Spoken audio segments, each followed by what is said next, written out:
હમણાંથી હસતો નથી, રડતો નથી, જાણે તું તારામાં વસતો નથી. તું હમણાંથી હસતો નથી, રડતો નથી, જાણે તું તારામાં વસતો નથી. ફૂલોને કદી અડતો નથી ને પ્રેમમાંય પડતો નથી.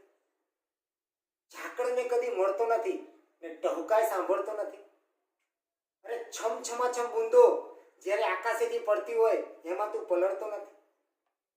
અરે બહાના બનાવીને રજા લે, વીતેલા દિવસોની મજા લે, ભેગા કર ગલીઓના બચ્ચાઓ, આંટી દે બે ચાર કંચાઓ, કરી લે પકડા પકડી, માની જા થોડું ઝઘડી, દોડીને સંતાઈ જા, ફળિયામાં ફંટાઈ જા, જડે તો અંચાઈ ખા. તું ના કરવાનું કરતો રહે છે ને કરવાનું કરતો નથી. તું હમણાંથી હસતો નથી, રડતો નથી, જાણે તું તારામાં વસતો નથી.